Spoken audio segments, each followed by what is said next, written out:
मेरे मुल्क में इज्जतें नीलाम होती हैं, कत्ले आम होते हैं, बेगुनाह सलाखों के पीछे होते हैं और कातिल बाइज्जत बरी होते हैं।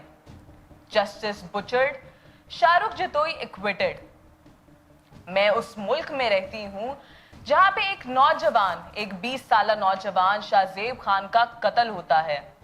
ये कत्ल होता है उस वडेरे के बेटे के हाथों, जिसकी उम्र सिर्फ 17 साल थी उस वक्त, जिसने अपनी अना की खातिर एक नौजवान का कत्ल कर दिया। शाहरुख जतोई हक पे था क्योंकि उसने अपनी बहन की इज्जत के दिफा के लिए शाहरुख जतोई से मुंहमारी की। लेकिन शाहरुख जतोई के अंदर वो अना थी कि वो एक वडेरे का बेटा है और उसने सारा मामला खत्म होने के बावजूद शाहजेब खान को ढूंढ निकाला और उसके बेरहमी से कत्ल किया। उसको 4 गोलियों से मारा और जब देखा गया कि वो तब भी जिंदा था तो ही मेड श्योर कि जब तक उसकी सांसें बंद ना हुई उसने अपनी गोलियां उस पे चलाता रहा। ये कत्ल करने के बाद शाहरुख जतोई मुल्क छोड़ के भाग गया। लेकिन कुछ ही दिनों बाद जब ये खबर सरे आम आई, लोगों में पाकिस्तान के अंदर गमो गुस्सा देखा गया, तो शाहरुख जतोई को दुबई से अरेस्ट किया गया और उसके साथ ही साथ उन 3 लोगों को भी अरेस्ट किया गया जिन्होंने इसका मदद की थी इस कत्ल में। ये बात है आज से 10 साल पहले 25 दिसंबर 2012 की। ये कत्ल हुआ 25 दिसंबर 2012 को और जनवरी 2013 में इस केस की सुनवाई शुरू हुई। जून 2013 के अंदर इस केस का फैसला सुनाया गया। शाहरुख जतोई को और सिराज तालपुर, जो दोनों इस कत्ल में शामिल थे, जिन्होंने गोलियां चलाई थी, उन दोनों को सजाए मौत सुनाई गई और इनके साथी 2 साथियों को उम्र कैद की सजा सुनाई गई। लेकिन यहाँ पे अलमिया ये है कि इवन जब वो फैसला सुनाया जा रहा था, जब शाहरुख जतोई को सजाए मौत की सजा सुनाई जा रही थी, तो उसके चेहरे के ऊपर एक मुस्कान थी। ये मुस्कान इस वजह से थी क्योंकि उसको मालूम था कि वो इतनी पावरफुल फैमिली से ताल्लुक रखता है कि वो बासानी इस सजा से बच जाएगा। उसको मालूम था कि उसका बाप इतना ताकतवर है कि वो उसको फांसी नहीं लगने देगा। उसको मालूम था कि पाकिस्तान का जस्टिस सिस्टम ऐसा है कि जहां पे ताकतवर के लिए कोई भी सजा नहीं है।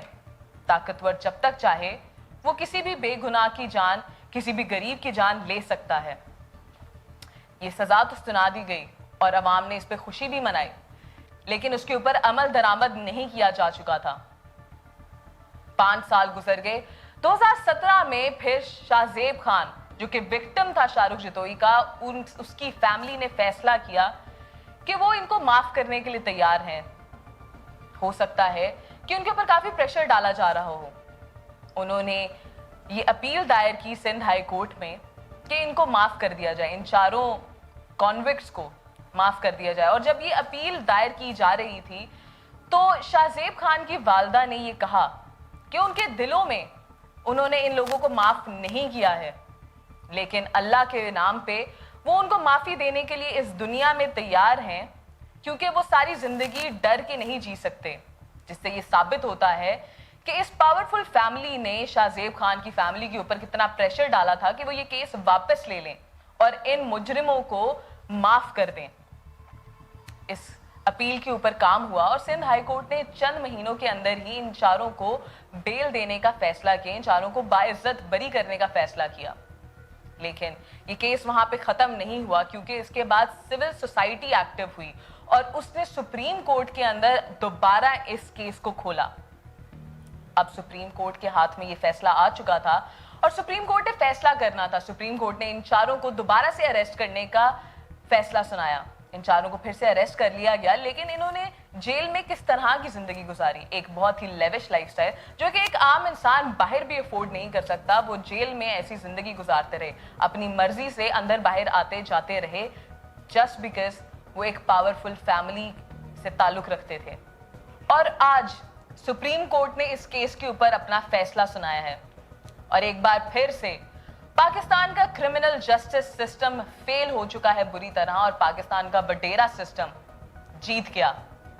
जब सुप्रीम कोर्ट ने भी इन चारों को बाइज्जत बरी करने का फैसला सुनाया। वडेरों के लिए तो आज ईद होगी, क्योंकि वो तो खुशियां मना रहे होंगे, क्योंकि आज फिर साबित हो गया कि वो किसी का कत्ल कर दें या फिर किसी का हक छीन लें, पाकिस्तान में उनसे पूछने वाला, उनसे हिसाब लेने वाला कोई नहीं है। वडेरों की ताकत यहां पे खत्म नहीं होती। ये सिर्फ एक इकलौता केस नहीं है जो हमारे सामने एक एग्जाम्पल बना खड़ा है। इसी तरह की एक एग्जाम्पल अभी रिसेंटली भी देखने को मिली, और ये बात है सिंध की ही, सिंध की एक और पावरफुल वडेरा फैमिली की, जो कि पॉलिटिक्स से भी ताल्लुक रखते हैं। ये बात है जब नाजिम जोखियो, जो कि एक आम शहरी था, उसने आवाज उठाई तलोर बर्ड्स के लिए, जो कि पाकिस्तान में मौजूद एक एंडेंजर्ड बर्ड है, यानी दुनिया में खत्म होने वाले हैं।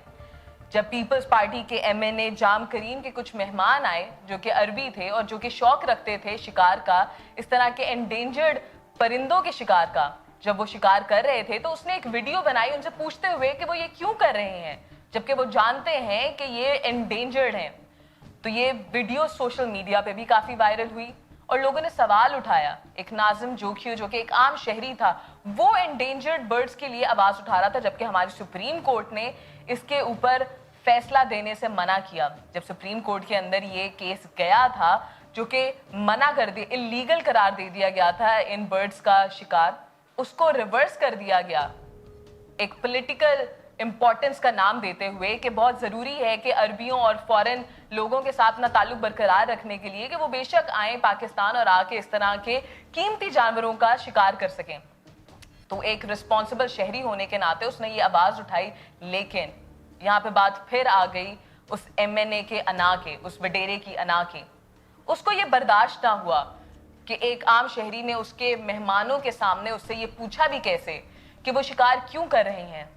उसको अपने घर बुलाया, अपने डेरे पे बुलाया गया और नाजिम अपने भाई के हमरा उसके डेरे पे गया और उसको कहा गया कि वो अगर माफी मांगेगा तो उसको माफ कर दिया जाएगा, एक दो चपेड़ लगाई जाएगी और कुछ भी नहीं कहा जाएगा। नाजिम को छोड़ के जब उसका भाई वहां से गया तो वो जिंदा था, लेकिन जब वो उसको लेने के लिए वापस आया तो देखा कि उसकी लाश वहां पे मौजूद थी। जब उसकी ऑटोप्सी की गई तो पता चला कि तशद्दुद कर करके उसकी जान ले ली गई, उसके पूरे जिस्म पर तशद्दुद के निशानात थे।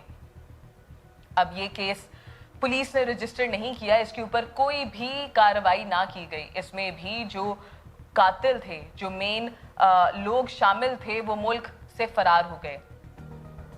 जब केस रजिस्टर किया गया फाइनली कुछ दिन बाद और फिर से अवाम के अंदर एक गमो गुस्से का लहर दौड़ पड़ी, तो इवन सिंध की हुकूमत, सिंध के चीफ मिनिस्टर और अपोजिशन ने भी उनको ये यकीन दहानी दिलाई कि वो क्रिमिनल्स को उनके अंजाम तक पहुंचाएंगे, वो नाजिम जोखियों को इंसाफ दिलाएंगे। लेकिन ये सिर्फ अवाम को गुस्सा ठंडा करने के लिए था, क्योंकि फिर से नाजिम जोखियों की फैमिली के ऊपर प्रेशर डाला गया और फोर्स किया गया कि वो ये केस वापस ले लें, वो उनको माफी दे दें।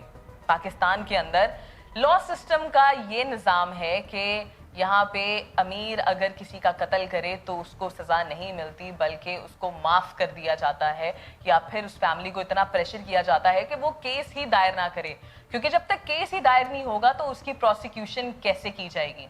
किसी राइटर ने बहुत खूब लिखा कि with great power comes the ability to bend the criminal justice system to your will. ये स्टेटमेंट पाकिस्तान के जस्टिस सिस्टम के ऊपर फिट बैठती है। मैं इस मुल्क में रहती हूं जहां पे कानून ताकतवर का है, जहां पे गरीब को जीने का हक नहीं है। इस शो के इख्तिताम पे मैं आम आवाम को सिर्फ यही पैगाम देना चाहूंगी कि अगर आप इस मुल्क में रहते हैं तो आप दुआ करें कि आपका कभी किसी वडेरे से पाला ना पड़े। आप दुआ करें कि कभी किसी पावरफुल फैमिली से आपका कोई लेन देन ना हो, क्योंकि अगर आपने उनकी अना को जरा सी भी ठेस पहुंचाई तो आपकी ना सिर्फ जान जाएगी, बल्कि आपके कातिल को कभी भी सजा नहीं मिल पाएगी, आपके खानदान को कभी भी इंसाफ नहीं मिल पाएगा। ऐसे हालात में दिल से सिर्फ एक ही दुआ निकलती है, जैसा कि अहमद नदीम काज़मी ने लिखा है कि खुदा करे ना कभी खम सरे वकार वतन और उसके हुस्न को तशवीशे माहे वसाल ना हो। खुदा करे कि मेरी अर्ज़े पाक पे उतरे वो फसले गुल जिसे अंदेशाए ज़वाल ना हो। खुदा करे कि मेरे एक भी हम वतन के लिए हयात जुर्म ना हो, जिंदगी वबाल ना हो।